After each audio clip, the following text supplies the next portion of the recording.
Folks, welcome to Justice After Dark. Before we get into today's episode, let me do what I do and play a song I wrote just for you. Yeah. They talk like they know, but they don't. See, I lived it. I didn't just read about corruption. I wrote the book. Coming soon.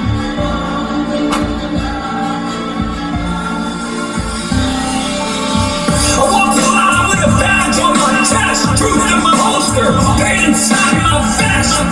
From rookie to chief, I climbed that chain. With the higher I got, the more I felt insane. Small town kings with big time sins, dirty politicians wear stupid grins. Eternal shields, used like swords to leak your trauma, then pray for more. They said be loyal, but then be blind, till I found bone in the concrete, flesh in the line. Blood in the wall, truth on the floor. I kicked down secrets, hide behind the closed doors. I wrote the book on how they lie and cover. On how good cops get buried by each other. I pulled the veil and I saw the game shook. Don't quote your training to me. I wrote the fucking book. Yeah, I wrote the book on justice denied, on killers protected while victims cried. While I gaslit the truth and broke all the rules, I lit the match and burned them fucking fools. Barbara Miller in the wall they bricked. Ricky Wolf, just politics. They want silence, I bring receipts. From courtrooms on down to the bloodstained streets. Council back, press on attack. Whispers of PTSD stabbing me in the back. They called me unstable, called me unfit. They were cashing in till that lawsuit hit. Corruption don't wear no mask no more. It files reports and then slams the door. They trade lives like favors and names, then frame the truth when it threatens the game. I wrote the book on cover-ups and shame, on DAs playing that deflection game. Truth ain't welcome in a room full of crooks, so I kicked the door down and I wrote the fucking book. Yeah, I wrote the book on who really knew, on lies and blue, wrapped the red, white, and truth. They buried the bodies and I dug real deep. Now the silence is gone and the dead don't sleep. They call it justice, but justice don't need no backroom deals. It don't need no favors, lies, or broken seals. I didn't come to play by the rules. I came to expose every one of them fucking fools. Now they whisper my name like fear in the hall, cause I wrote it down, every brick in the wall. From the DA's pen to the cop's fake note, from the judge's glance to the slander they wrote. The house that truth couldn't escape, I mapped it room by room and case by case. No fiction here, just blood and facts. I lit that torch, no turning back. You think this is just a story? No, this is Justice After Dark. This is the handbook on how they break you, unless you break them first. I wrote the fucking book, and don't forget it. Ladies and gentlemen, welcome to another episode of Justice After Dark. Tonight, we're going to be talking about what I call the illusion of protection. See, we have a problem, and the problem is there's way too many missing people. And the response that we're seeing from our police officers is unacceptable. You see, you were taught to believe that the police were the heroes, the guardians, the protectors, that when the unthinkable happens, they will come, that they will help. But what if I told you that's a lie?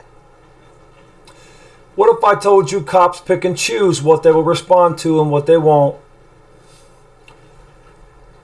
Domestic violence complaints and missing persons reports both are deemed a waste of time by most responding officers. Why? Because in most cases, they have to catch paper or write a report, and the complainant either withdraws the complaint, and the officer spends copious amounts of time documenting the facts, typing the report, or the person simply returns, and the report was written all for nothing. Or was it? What most cops fail to realize is that documenting crucial information that may become extreme importance in the lives of a victim or family down the road, but not just any family.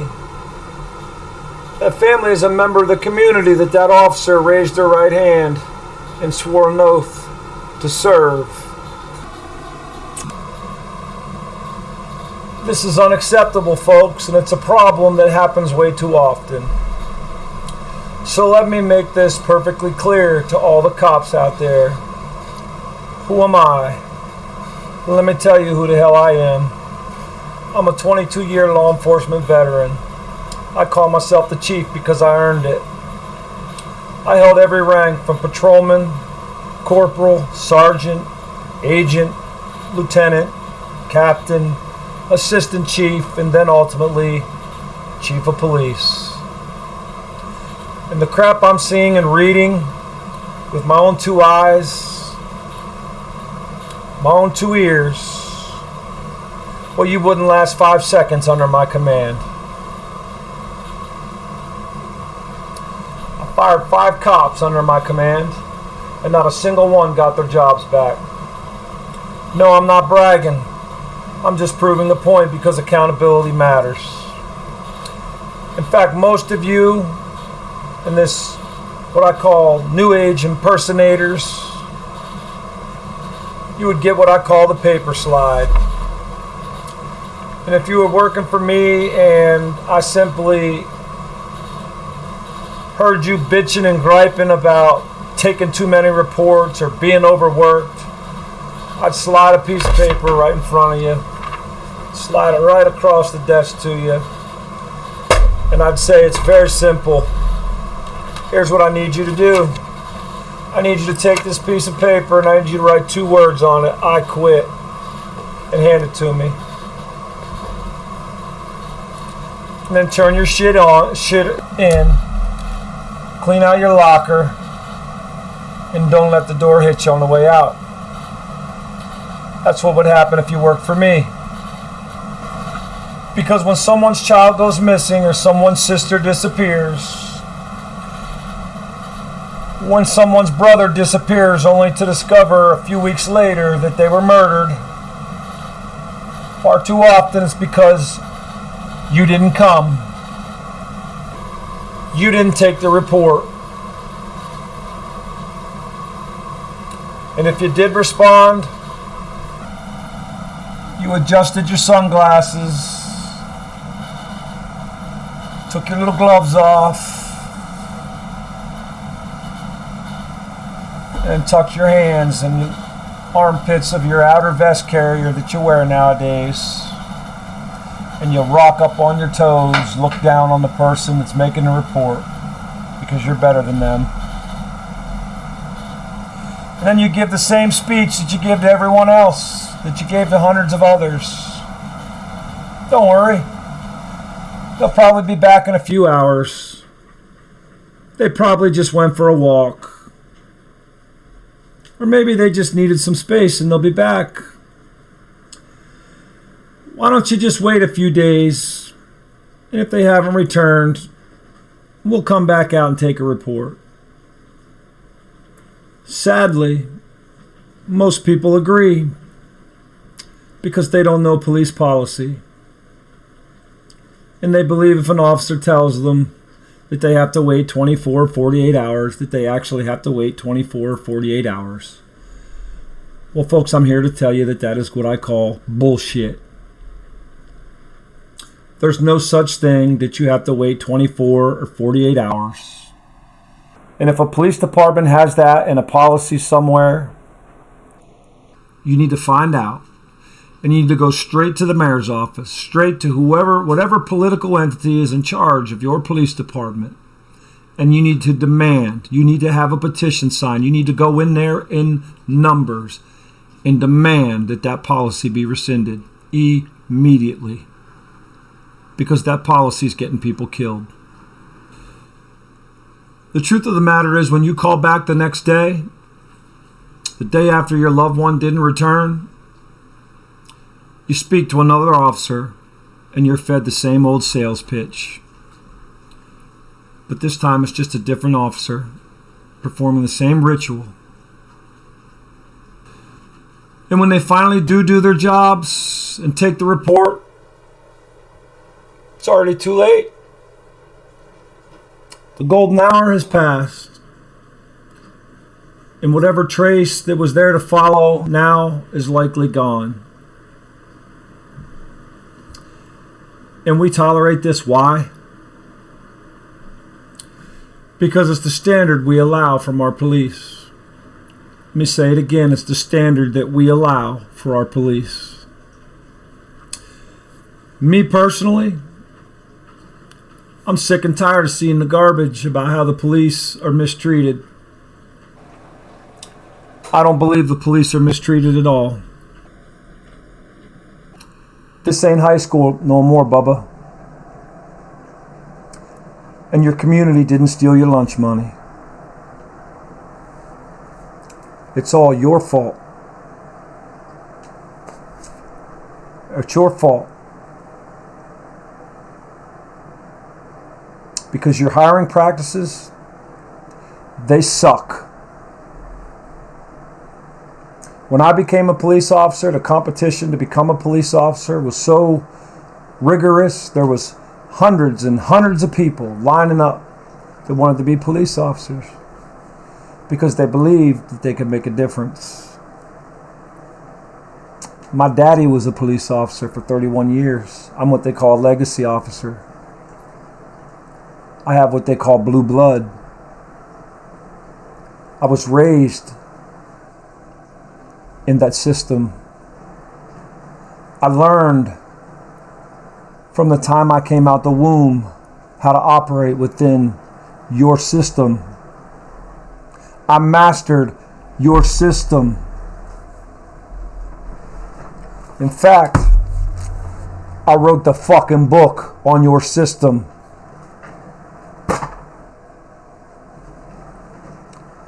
Stop hiring officers who can't comprehend what it means to represent or understand the communities they swore to serve. That's a huge problem. Now all it takes to be a police officer is a heartbeat, and that is sickening.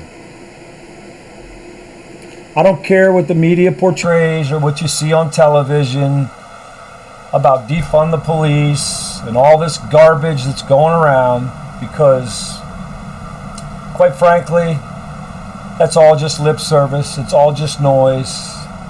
You either have a desire or you don't. You have a work ethic or you don't.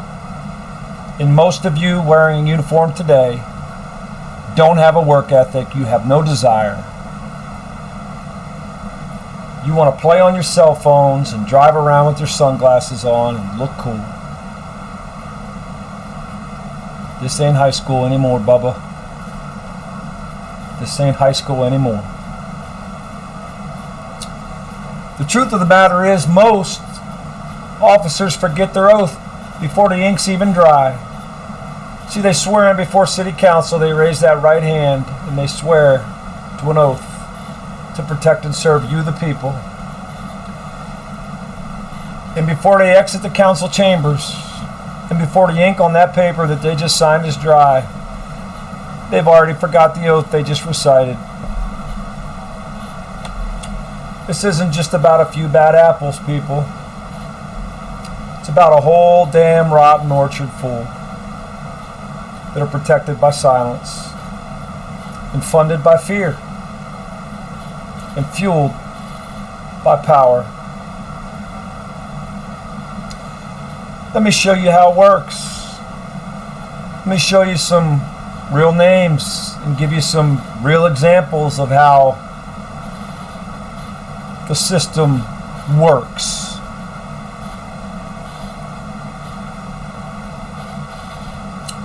Barbara Miller from Sunbury, Pennsylvania, disappeared in 1989. She vanished after threatening to turn state witness in a murder case. She was last seen alive inside her home after attending a wedding that her estranged ex-boyfriend and ex-Sunbury police detective didn't get invited to and was furious. But the reason he wasn't invited is because he wasn't liked and he wasn't trusted, because everywhere he went, trouble followed. He was a psychopath, according to a renowned criminal profiler. In fact, she received threat letters, allegedly from an outlaw motorcycle club, in the weeks prior to her disappearance. The letters referred to her as being a narc. The letters were undoubtedly written by this ex-police detective, her estranged ex-boyfriend, a stalker, who, just like he impersonated a cop, impersonated a member of an outlaw motorcycle club. And what did the initial officer taking the report conclude? No evidence of foul play. No evidence of foul play. Despite everything I just told you, the officer determined there was no evidence of foul play. Or was it the officer that made this determination? Could it have been the prosecutor prosecuting the murder that Barbara Miller was allegedly going to turn state witness against? Remember, I wrote the book. And to think this officer with one bullet in his shirt pocket will become chief of police in a small town nearby. Police said she probably ran off with a couple biker dudes because that's what her psycho estranged ex-boyfriend said. They told her family that she probably ran off with somebody she met in a personal ad service that she had subscribed to. But Barbara Miller never left town. She was buried in it. Bone fragments, blood, hair, found years later inside the concrete wall of a home owned by the president judge of the county she disappeared in. 6 different witnesses said her body would be in that wall, in the house owned by the judge. Why? Because the police would never look there. You'd think that house would have been a crime scene, wouldn't you? Nope. Because the house was owned by someone with connections and the police were told to stay away. Under no certain terms are you to go there and search that house. The local DA just waved it off, and the local police looked the other way. Till this guy arrived. When I became chief of police of the city of Sunbury,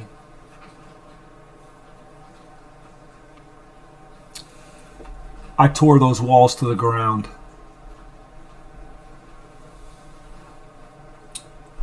And now I wrote the book, Justice After Dark. Right now it's just in manuscript form, but it's fixing to be printed, and the world's going to know the truth about how this system is a sham. From an insider, a 22-year insider, a legacy officer, whose family has invested over 53 years of their lives wearing that badge, serving their community. If you or I owned that home, we'd be in prison. But in small towns across America, the law doesn't apply to the powerful. It's that simple. So let's talk about what I really want to talk about today, and that's missing people. Because it's an epidemic, folks. In my humble opinion, missing people have become an epidemic. You see, you report someone missing. You're frantic. You're begging for the police's help. And what do they say? They're 18. They have the right to leave. They're probably just out partying. Oh, don't worry. They probably just went for a walk. Or maybe they just needed some air and they'll be back. Why don't you just wait a few days and call us back, and if they're still gone, we'll come on out and we'll take a report.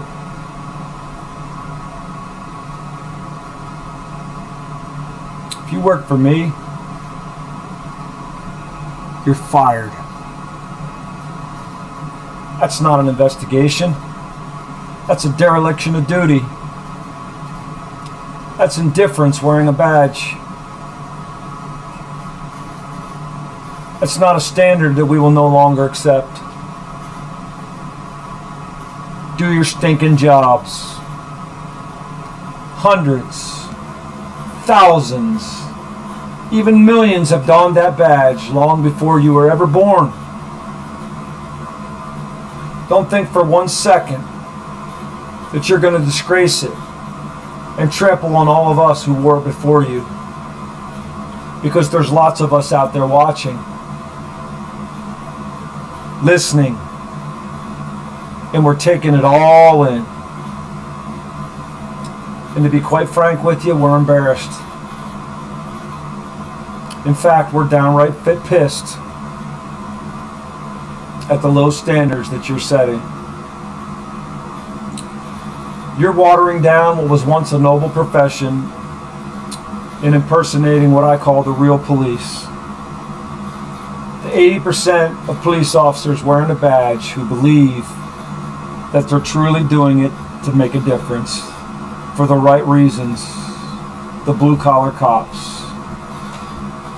They make up 80% of every police department across America. But there's 10% that are called the Napoleon types. There's little short midget ones that walk up to your car with an attitude and a chip on their shoulder for no reason, other than somebody picked on them in high school and somebody stole their lunch money, and now you're going to pay for it. Why? Because they wear the badge, that's why. Real police don't act like that, and when they do, they should be fired. Let's talk about some real life examples. Let's talk about 17-year-old Kendrick Johnson. Kendrick Johnson is from Valdosta, Georgia. He was found dead, rolled up in a gymnasium mat at Lowndes High School gymnasium. Police and local authorities initially concluded that his death was accidental and that he climbed in that mat on his own. His parents had to fund 3 private autopsies. And you know what they found? Blunt force trauma to his neck. The second autopsy, funded by the family, revealed that his internal organs were missing and that his stomach cavity had been stuffed with newspaper. Even the coroner was involved. Coincidence? I don't know. But with 22 years experience, I can tell you I don't believe in coincidences. Never have. Never will.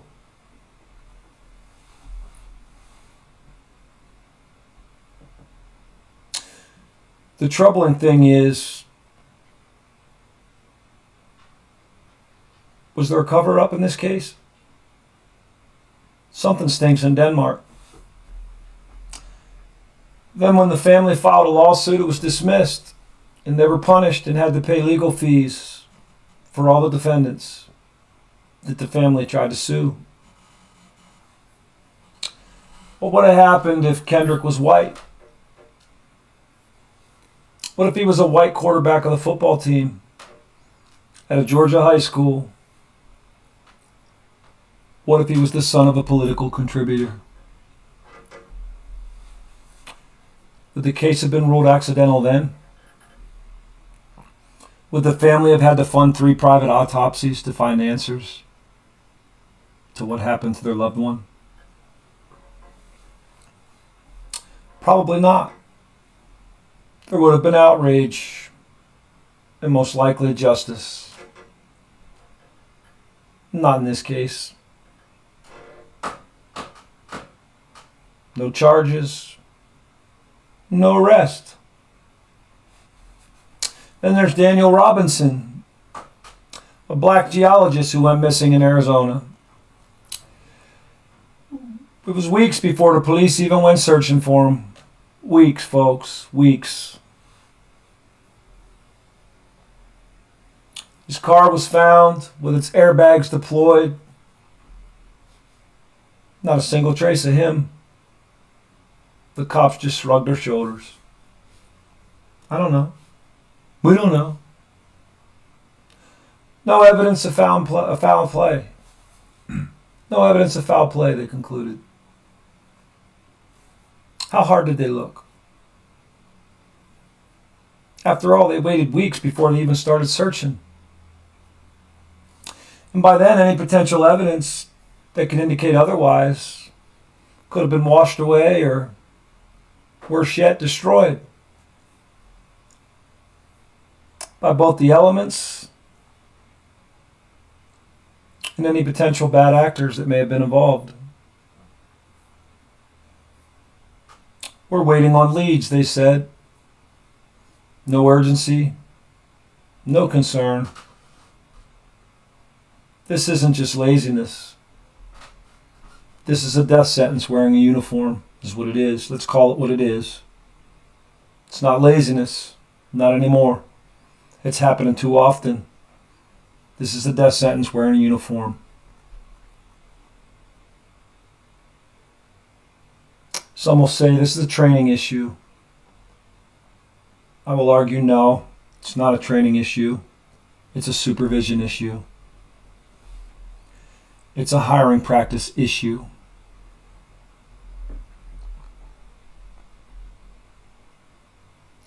The police have caused their own conundrum.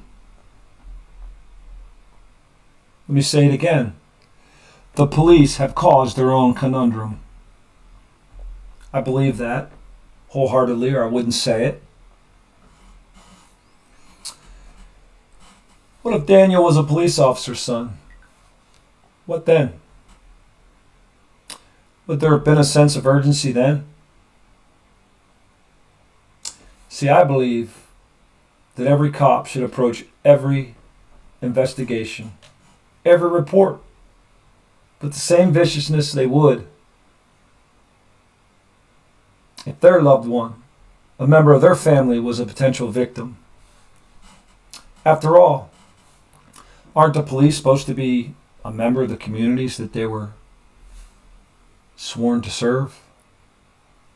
In fact, Sir Robert Peel, the founder of modern policing, one of his number one principles is the police are the public and the public are the police. A very basic philosophy, a very basic statement that lies at the heart of the policing profession. The police are the public and the public are the police.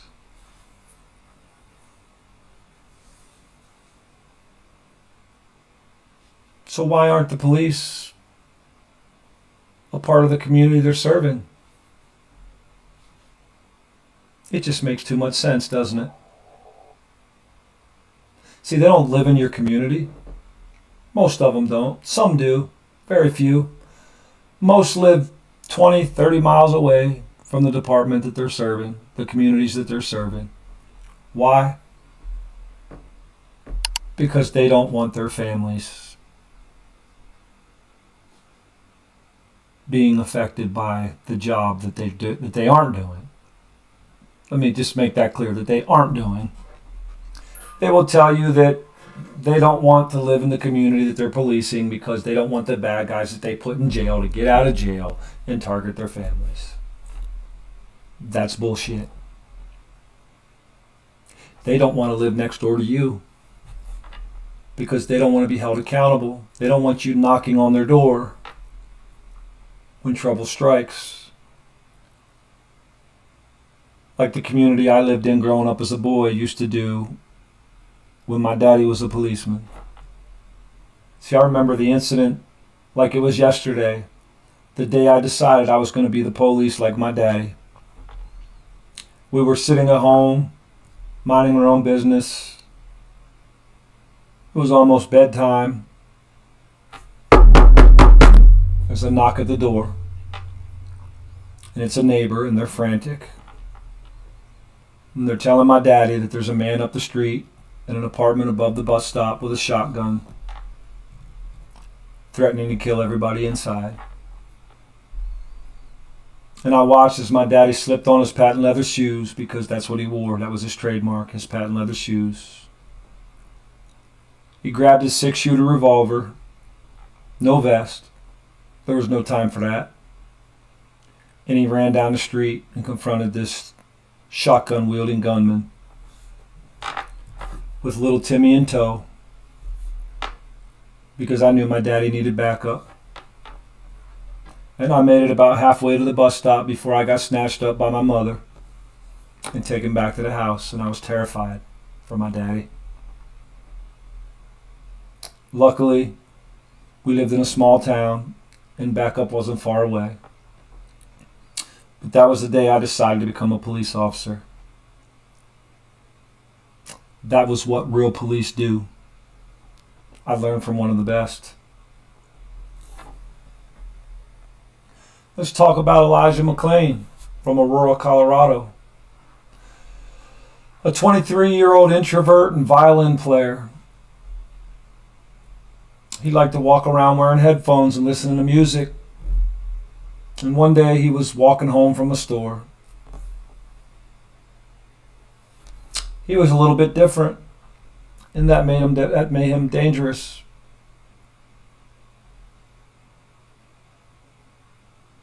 He was wearing a ski mask because he was an introvert and he lacked confidence. It was August, so yeah, perhaps wearing a ski mask in August is a little bit strange. But not really. Drive around in your car now after the coronavirus. We got people wearing masks everywhere you go. It's normal now. So why was it suspicious then? Why have we accepted it now? Kids wear ski masks every day and nobody blinks an eye. It's an excuse, people. A convenient excuse to be rogue police. The police tackled him. They said he was acting weird. Then they put him in a chokehold. And while the cops had him in a chokehold, emergency medical technicians arrived on scene and shot him up with ketamine, a drug that's used to sedate. And as a result of being injected with that ketamine, Elijah suffered a heart attack. And he would later go into a coma. He ended up dying of cardiac arrest. Why? Because he looked sketchy. He died because he looked sketchy. It was August and he was wearing a ski mask. So what? So what? Many introverted kids with low self-esteem and confidence issues cover their faces. As a member of that community, these officers should have known who Elijah was. I knew damn near everybody in my community because I was part of it. There wasn't nearly a person I could drive by in that police car that I couldn't wave to and say, Hey John, how you doing? Hey Lisa, how you doing today? Hey Jordan, how'd you make out on that test? It only took me 2 hours on the road to figure it out. You know what the police said in this case? We follow protocol. No apology. Yet one officer resigned and 3 were fired. Protocol. Protocol. Later, after public outrage, 3 officers were indicted along with 2 paramedics in a grand jury, and they were charged with manslaughter. Those who were found guilty were slapped on the hand. Let me say it again. Those who were found guilty were slapped on the hand. Not everybody that was charged was found guilty, even though they were there and participated and watched it happen and allowed it to happen.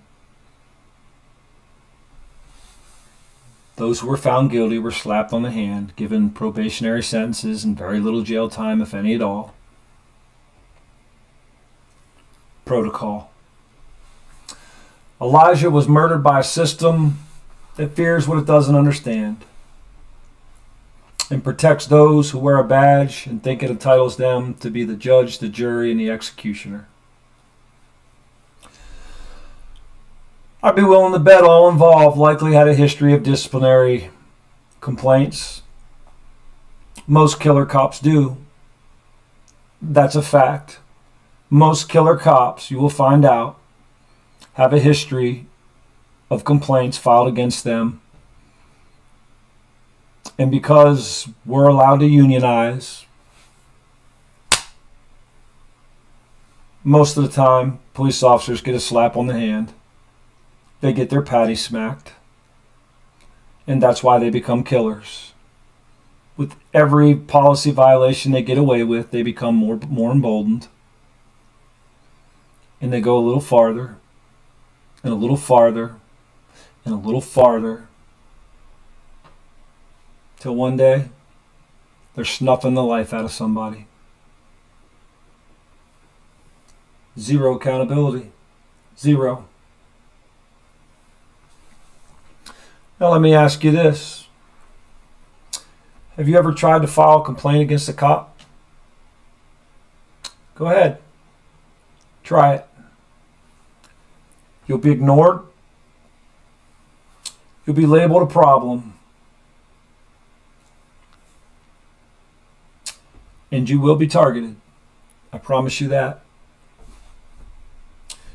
Because when you walk into the police station and you ask to speak to that supervisor, and you want to file a complaint against a police officer, that supervisor is going to tell every police officer on his watch who was filing a complaint. You have no anonymity in the process. You are labeled an ass-ache, and you are treated appropriately. The truth is simple. The cops don't investigate the cops. Unless it's a cop who threatens the thin blue lie. Notice I didn't say the thin blue line. I said the thin blue lie. Because that's what it is. It's a lie. A whistleblower? Watch out. They protect each other. They protect the judge who owns the house. They protect the prosecutor who cuts those shady deals. They protect the mayors who sign their paychecks and the council people who they think have power over them. You think it's just one corrupt officer. No. It's an entire system designed to punish whistleblowers and reward silence. It's a cultural rot, and I call it the thin blue lie. Let's talk about the thin blue lie for a few seconds. They say it represents honor, brotherhood, sacrifice. But what it really means is this: protect your own no matter what. You see something wrong? Stay quiet. Shut your mouth. Another officer crosses the line. Look the other way. I didn't see nothing. Your partner beats up someone in handcuffs. Say it never happened. This isn't a brotherhood. It's a mafia wearing a badge. That's what it is.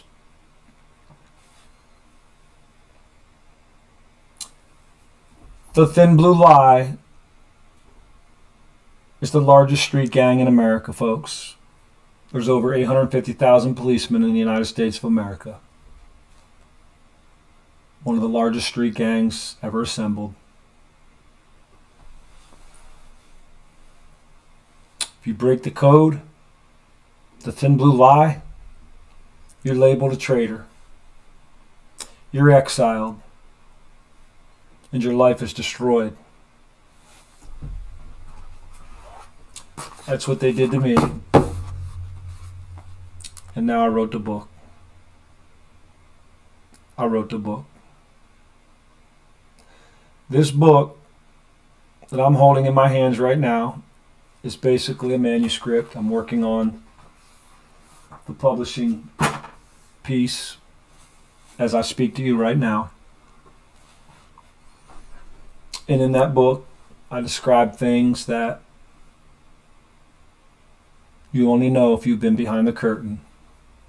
You only know if you've looked the devil in his eye.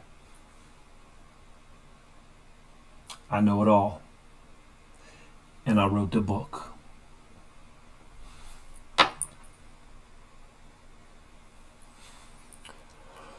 There's approximately 600,000 people declared missing in the United States each year. That means one person per minute is reported missing. One person per minute is reported missing. 6,000 out of that 600,000 stay that way after 1 year. Let me say it again, in case you missed it. 6,000 out of that 600,000 stay missing after 1 year.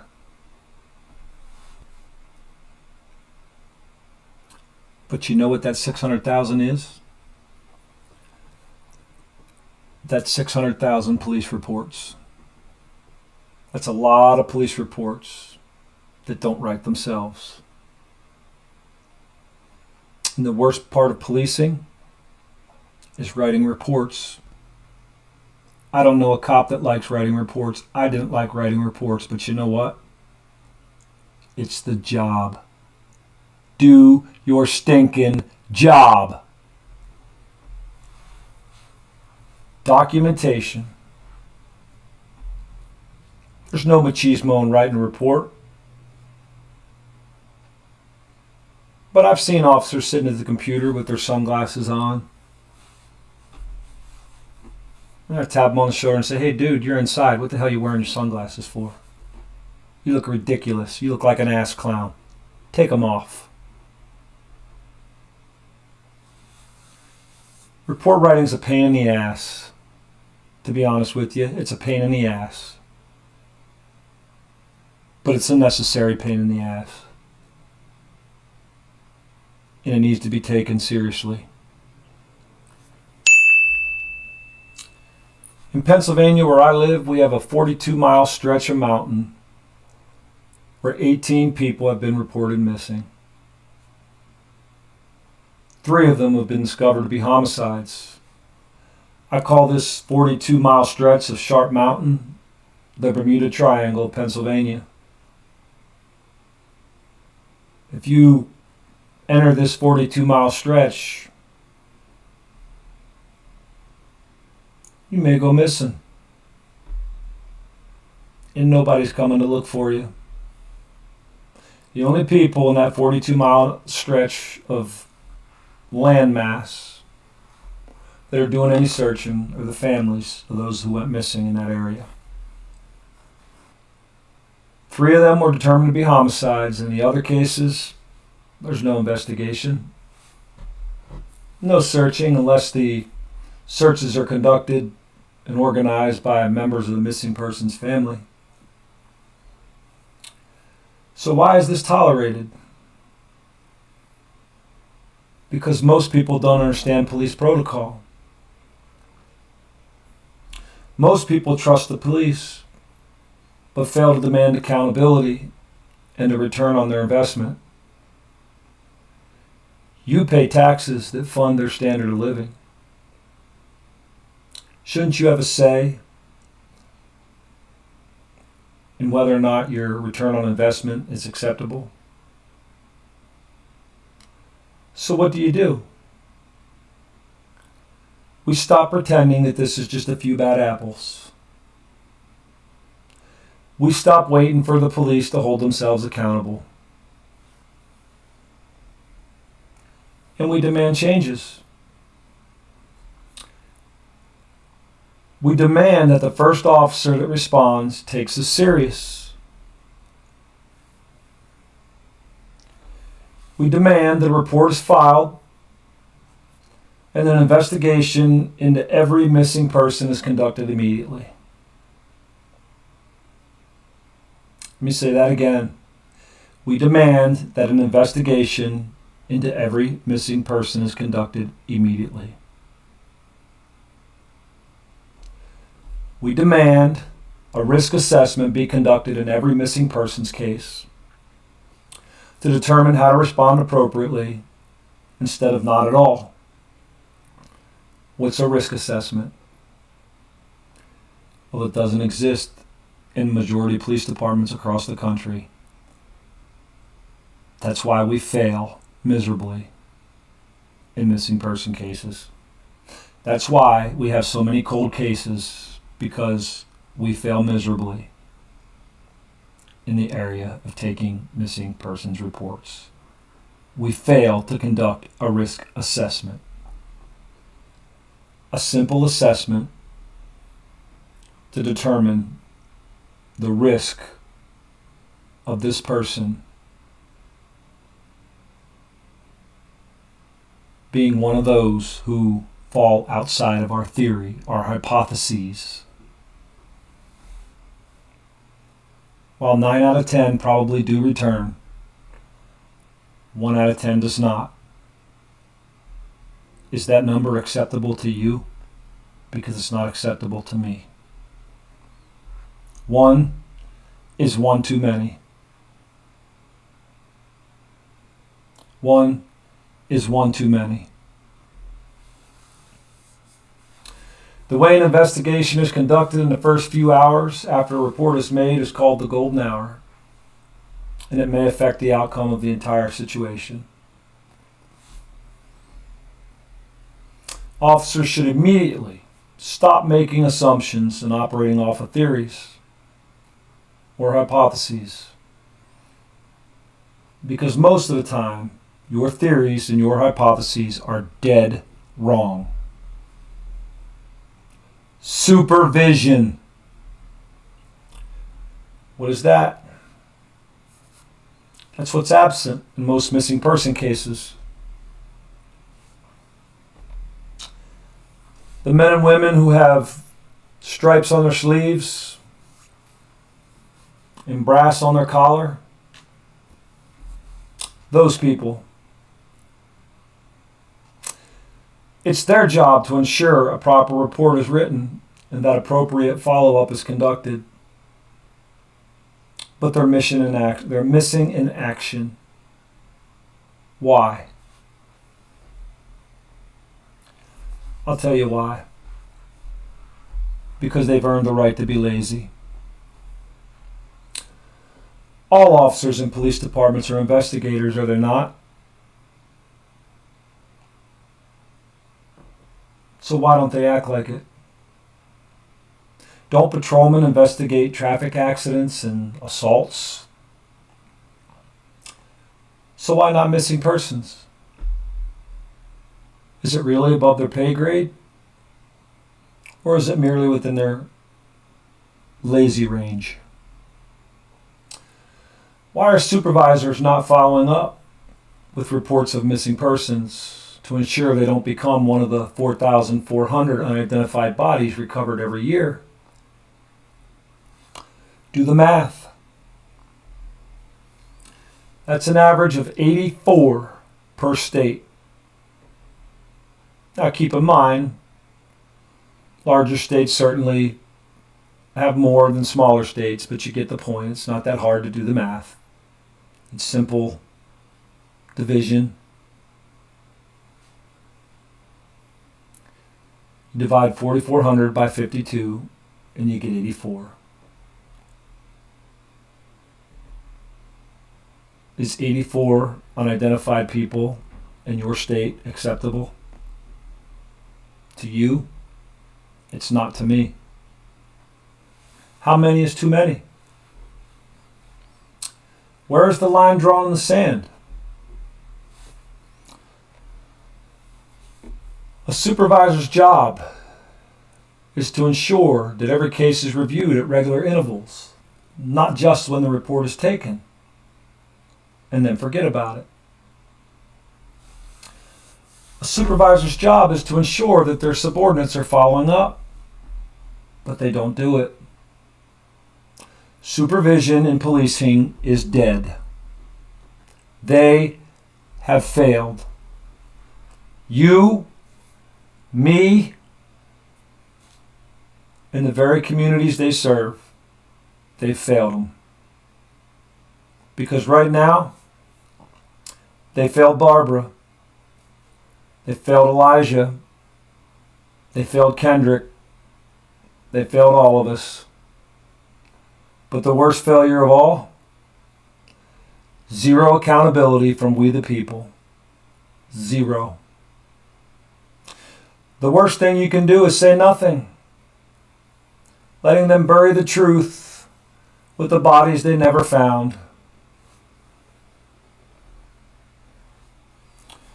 Justice After Dark's here to make sure that doesn't happen, because the truth doesn't sleep, and neither do we.